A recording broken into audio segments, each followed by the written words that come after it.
que é fanerítica? São as rochas que você vê os cristais, você vê os tamanhos dos minerais. E como é que chama aquela rocha que você não vê os minerais? A gente chama de afanítica. Então, às vezes, conhecendo algumas terminologias, né, você consegue entender o termo. E o criptozoico, o cripto quer dizer escondido, né? Então, o criptozoico é a grande intervalo de tempo em que a vida não é assim tão visível em termos de registro paleontológico. São seres microscópicos que a gente só observa no microscópio. Então, você pode dividir o tempo geológico no fanerozoico, de 542 até o presente, e em criptozoico. O criptozoico nada mais é do que o pré-cambriano. Autóctono quer dizer, é aquele material que depositou e não teve transporte nenhum. A hora que ele se formou, ele ficou ali naquele ambiente deposicional. O alóctone é aquele que teve movimento, que teve transporte. E quem que me daria um exemplo de um sedimento autóctone é aquele que, na deposição, ele já ficou fixo e não teve movimento. Vamos ver os exemplos, a gente chega lá. Então, como é que forma um espeleotema de caverna? Você tem a água em solução, o carbonato de cálcio dissolvido, ele precipita no fundo da caverna, no piso, e a hora que precipita, né, a hora que deposita aquela água, já precipita e forma essas colunas que são as estalagmites. Então, a hora que precipitou, isso aí teve transporte ou não? Precipitou e parou. Então, isso aí é um material que é autóctone. Ele está ali fixo e não teve transporte nenhum. Outro exemplo de autóctone, deixa eu ver o próximo. Aqui só um detalhezinho.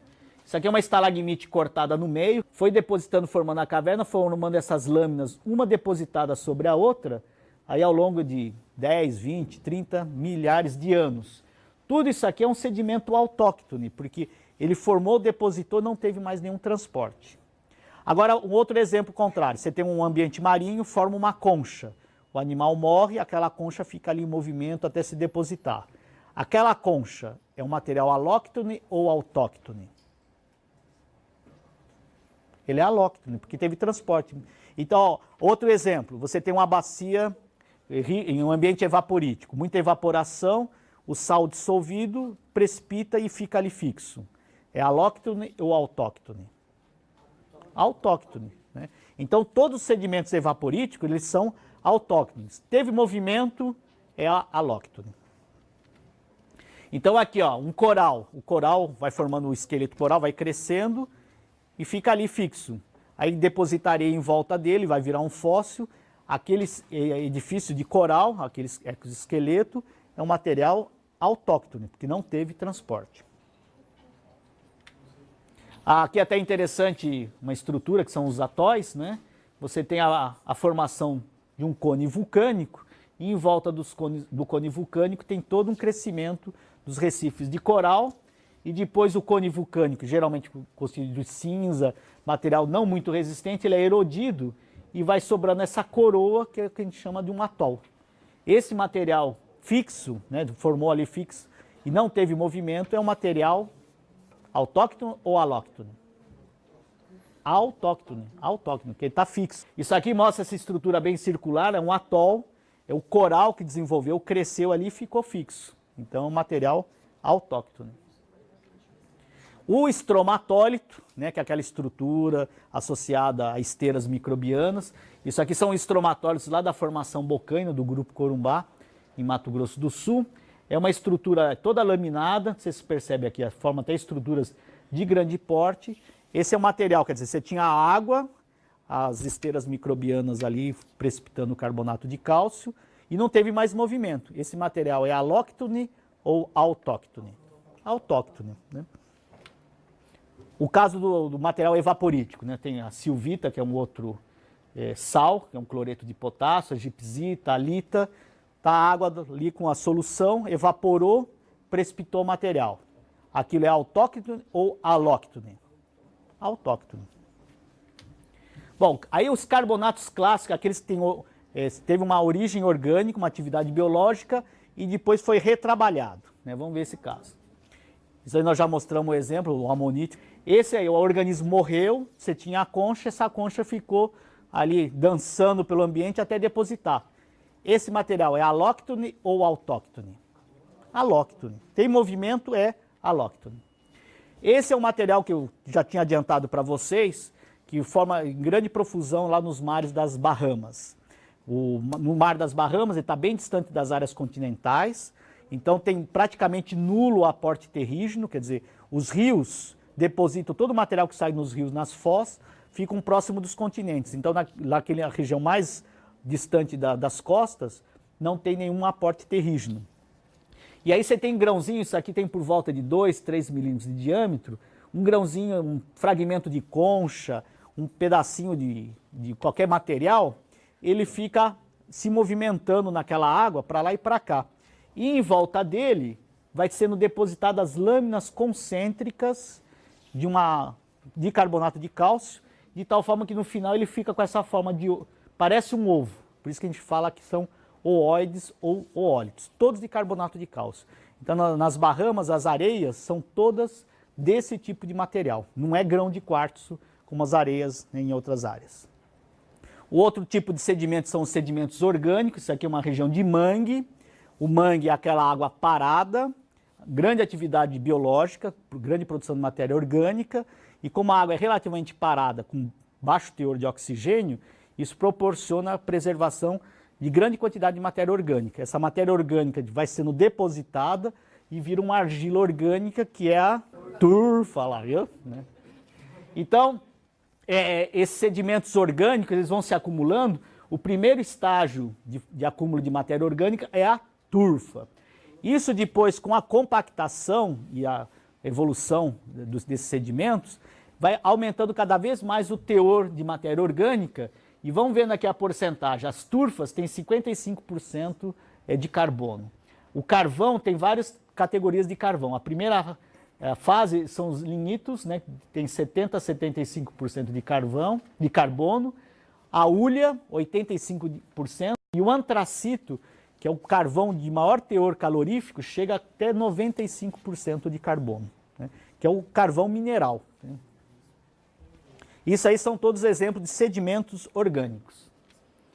A turfa, né, no caso aqui, geralmente forma a região de mangue, várzea de rio, elas também têm um certo poder calorífico e elas são lavradas como material energético. Então, olha pessoal, a concentração de matéria orgânica forma o depósito de carvão. Então, os depósitos de carvão que são lavrados como fonte de energia é produto de acumulação de matéria orgânica. Aqui no Brasil, a gente tem os depósitos de carvão na região de Santa Catarina e Rio Grande do Sul. E principalmente em Criciúma, é uma grande área de exploração de carvão. E aqui vocês podem ver, a questão é que geralmente são áreas extensas, porque eles formam depósitos sedimentares, tabulares, horizontais, em grandes áreas e às vezes não muito espesso. E por isso até que a lavra desses materiais acabam sendo um pouco de impacto ambiental relativamente grande comparado a outras minerações, porque implica em grande movimentação de solo, retirada de vegetação, e o grande problema, na verdade, das lavras de carvão, porque são sedimentos que se depositaram em condições redutoras, de baixo nível de oxigênio. As condições redutoras proporcionam também a formação de um outro mineral que vocês já conheceram, que é o sulfeto de ferro, que é a pirita. O sulfeto de ferro, quando é exposto novamente na superfície, ele oxida. E o enxofre vai se combinar com o oxigênio e vai virar ácido sulfúrico. Então, geralmente, as lavras de carvão proporcionam a acidez das águas, que é o maior problema de contaminação e poluição, que é o sulfeto. Né? Mas são áreas assim que implicam equipamentos de grande porte, porque você acaba tendo uma movimentação de material muito grande. Né? Outro tipo de material são esses materiais com classes maiores, grossos, a gente chama de conglomerado. No caso, esse conglomerado é um conglomerado específico, a gente dá esse nome estranho, que é o diamictito. O diamictito é um conglomerado em que é quase aquele clasto suportado, ou seja, ele tem clastos grandes e uma grande quantidade de material argiloso entre esses clastos. Então ele não é um conglomerado típico, é um diamictito. Né? E alguns desses diamictitos, eles têm origem por ação da geleira. As geleiras, quando elas erodem, é como se fosse um trator gigante. Ela vai arrastando tudo que tem pela frente. Ó, essa geleira aqui, ó, estão vendo? Está cheio de material aqui no meio. A hora que esse gelo derreter, todo esse material vai se depositar junto. Então fica um material muito heterogêneo, lama, clasto, areia, tudo misturado. Isso que a gente chama de diamictito. No caso aqui, a gente sabe que esse diamictito teve uma origem por gelo, glacial. Então a gente usa um termo genético para ele, que é o tilito, né? Qual outro termo que nós usamos aqui, que a gente falou que é um termo genético, que não é um termo descritivo? O varvito, né? Então, outro termo genético que eu apresento para vocês é o tilito. Então, a hora que vocês falam que tal material é um tilito, você está embutindo aí uma interpretação de que esse material teve uma origem glacial. O termo descritivo, que ele não se compromete com a interpretação, seria um diamictito. Aqui, isso aqui, gente, vocês já viram o que é? Sabe como é que é esse material? Está meio estranho. Tem umas caixas. O que é isso daqui? É um cilindro. Já viram isso? Sabe o que é? Testemunho de sondagem. Você tem uma broca, ela vai girando, é uma broca, a ponta dela até diamantada, tem diamantes pequenos, porque é um material muito duro, ele vai rodando, a rocha vai sendo desgastada em volta e fica um cilindro de rocha no meio, que é o testemunho, né? Então isso aqui é uma caixa, né, de testemunhos, e vocês percebem aqui, ó, todo o testemunho do diamictito. Agora, se esse diamictito tem uma origem glacial ou não, é uma outra discussão. Então a gente usa um termo descritivo para não se comprometer. Aí você pode interpretar se isso tem origem glacial ou não. Então, os sedimentos clássicos detríticos, a gente tem um outro nome. Como eles são, geralmente são os arenitos, os siltitos, os argilitos, e a mineralogia principal desse material é o mineral de quartzo. Qual é a composição do quartzo? É CO2, é uma sílica, um silicato. Então a gente dá um nome para eles também de material siliciclástico. Ou, qual outro termo que nós já usamos para esse material que tem uma área-fonte de transporte mecânico e deposição? Ou sedimento terrígeno. Então, ó, esses sedimentos são clásticos, siliciclástico ou terrígeno. É tudo sinônimo, né? O outro tipo, né, alguns exemplos de sedimentos terrígenos. O folhêlio, que é aquele material argiloso bem folhado, geralmente ele é escuro, matéria orgânica. Os arenitos, conglomerados, diamictito, que eu já apresentei para vocês. Os tilitos, que aí você está interpretando que é um conglomerado de origem glacial. A arcose é um material novo, que nós vamos ver inclusive na nossa aula prática. Nada mais é um arenito que tem grãos de feldspato.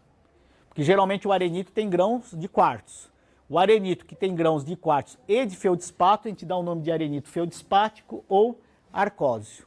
E o outro são os siltitos, que é um material fino também, mas ele é um pouco mais, de granulometria, um pouco maior que o argilito, que é o material sedimentar mais fino. Então você tem uma gradação, você tem argilito, siltito e arenito e conglomerado. Isso, a diferença entre um e outro é em termos de granulometria, tamanho do grão. Bom, aí como é que se formam esses sedimentos terrígenos? Tem que ter uma rocha-fonte, área-fonte, uma elevação tectônica, que a gente dá o nome de epirogênese, qualquer elevação. Essa elevação é importante para expor o material, ele está sujeito à erosão. A ação dos processos físicos, químicos e biológicos, que vai ser a ação do intemperismo, e o transporte. Então você tem a área-fonte, transporte mecânico, que pode ser tanto para o rio ou por vento, e a deposição. Então aqui no caso, aqui você tem a área-fonte dos sedimentos, todo esse material está sendo erodido, transportado e depositado lá na bacia. Então são os sedimentos terrígenos, siliciclásticos, né, ou clásticos. Aí a importância das rochas sedimentares, né? Principalmente, as rochas sedimentares, elas servem como recurso energético, são principais reservatórios de acúmulo de hidrocarbonetos, gás ou água, e elas por si só podem ser utilizadas como recurso mineral, ela pode ser um minério. A grande parte de tudo que foi desenvolvido para a geologia sedimentar, classificação de rochas, tem envolvido aí a indústria do petróleo, porque todos esses estudos de ambiente de sedimentação, características da textura do sedimento, tem a ver para procurar as áreas mais favoráveis à acumulação de petróleo em função do alto retorno econômico. E uma questão muito desenvolvida da geologia sedimentar é o conceito de porosidade, que é a quantidade de vazio que a rocha apresenta. Isso aqui é uma lâmina de um arenito, né? Vocês estão vendo aí pela escala, 0,2 milímetros. E aqui o que aparece em azul, essa rocha, ela é porosa. Ela é impregnada com uma cola, uma araldite, que é uma cola tingida com azul. E ao observar o que tem de azul, mostra o quanto tem de porosidade essa rocha. Então essas rochas são analisadas em lâmina para ver o grau de porosidade. E isso é um conceito importante porque as rochas em subsuperfície, a água ela não fica num vazio como se fosse uma caverna. Ela fica armazenada na rocha como se a rocha, que analogia que vocês poderiam fazer para mostrar uma característica de um reservatório? Uma esponja. Esse é o maior exemplo que a gente pode dar. Nesse caso aqui é o mesmo arenito, só que vocês não veem nenhuma quantidade de vazio, porque os vazios foram preenchidos por um cimento. Então a rocha ficou totalmente... Como é que fala que se uma rocha ela não tem porosidade? É uma rocha... Não, na verdade ela é sedimentar, mas ela é impermeável. Então a gente trabalha com dois conceitos aqui, de porosidade e permeabilidade, né? Que é a caracterização de um reservatório. Então uma rocha ela é bom reservatório se ela tem porosidade, que são os vazios, e comunicação entre esses vazios, que é o conceito de permeabilidade. Então aqui, ó. O aquífero Guarani, que vocês já devem ter ouvido falar, é um aquífero gigantesco que tem aqui na América do Sul. Isso ela é produto de deposição de grande quantidade de areia. Isso aqui, gente, essas camadas inclinadas, elas estão na posição original, porque isso daí nada mais é do que o registro sedimentar de um antigo ambiente de sedimentação que originou esses arenitos, que é interpretado como sendo um grande deserto, como se fosse o deserto do Saara. No deserto, você tem o transporte das areias por ação do vento. E o vento é um meio que envolve o fato de ter baixa viscosidade, os grãos batem muito um com o outro, e os grãos ficam muito bem arredondados, e quando deposita, a variação de energia do vento permite a deposição de materiais sempre com uma granulometria muito homogênea. Então você vai ter como um produto final areias com tamanhos muito próximos uns dos outros e com grãos bem arredondados. Isso implica na formação de uma rocha muito porosa. Então se for olhar uma lâmina desse material, olha a quantidade de azul aqui que representa o que são os poros e os grãos muito bem arredondados.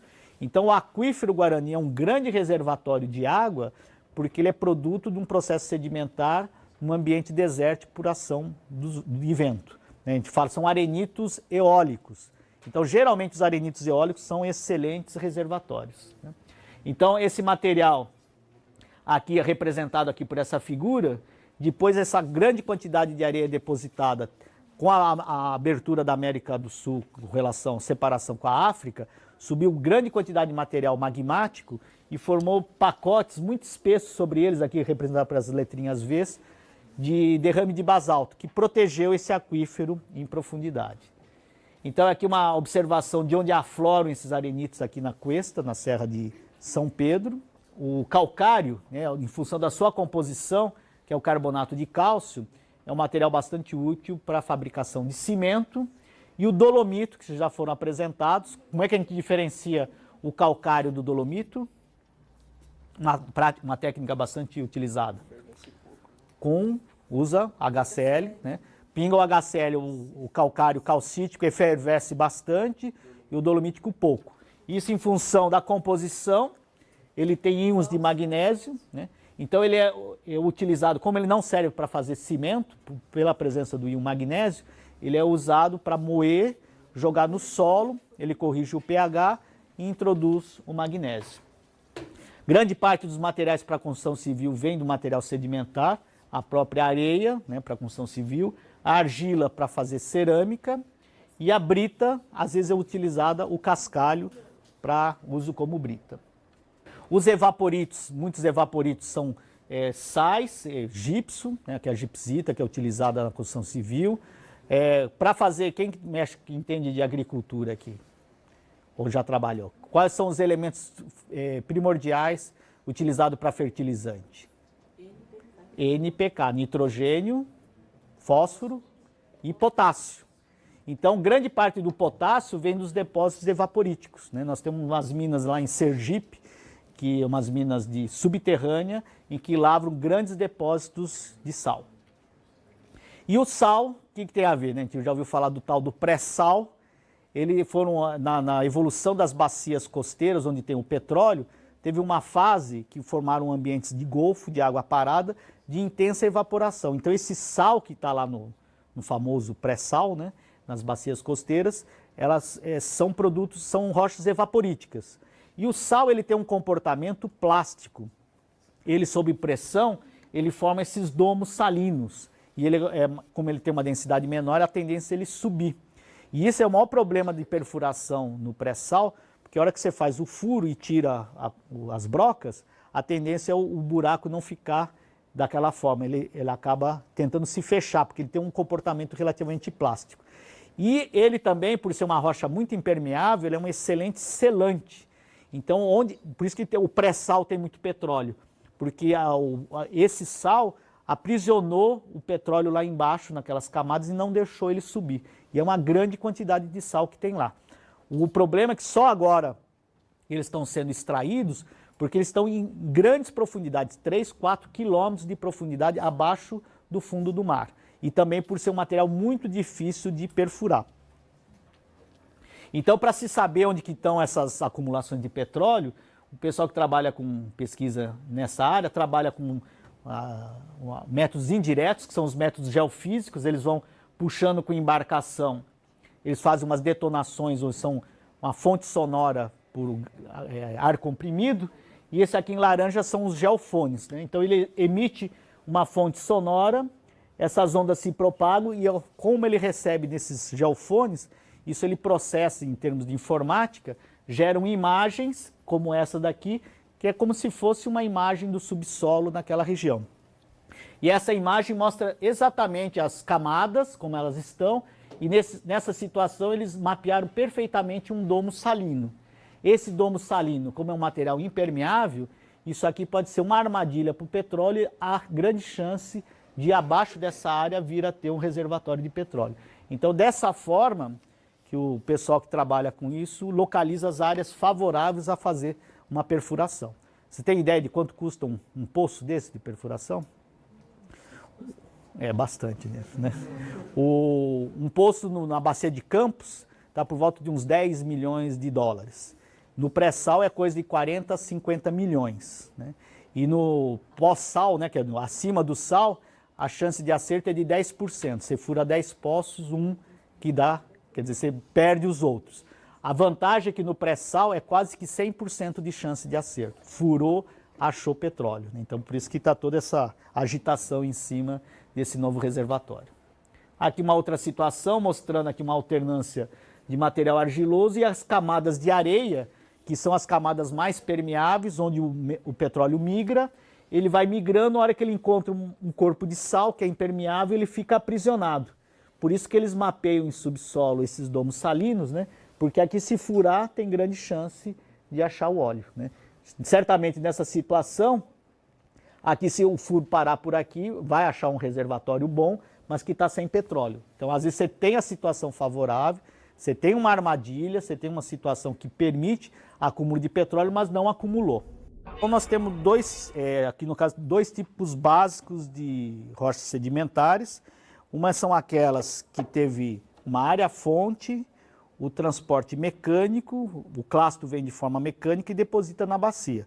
O melhor exemplo que nós temos desse tipo de rocha, que são as clásticas, é um arenito. Esses grãos de quartzo que estão na rocha vieram numa área-fonte, teve um transporte mecânico e a deposição, por isso que a gente chama elas de material clástico. Também são chamados de materiais sedimentares terrígenos, e pelo fato de ser constituído principalmente por minerais de composição siliciclástica, a gente chama também de silicatos, desculpa, elas são também chamadas de siliciclásticas. Então, siliciclásticas, terrígenas ou clásticas. Outro exemplo desse tipo de processo, isso aqui que é um arenito também, mas o fato dele ter, além de grãos de quartzo, grãos de feldspato, ele forma um material que a gente chama um arenito feldspático, que também tem o nome de arcósio. Outro exemplo desse mesmo tipo de processo são os conglomerados, e a diferença do conglomerado com arenito é o tamanho dos clastos. O conglomerado tem grãos e seixos que são bem maiores que os grãos de areia.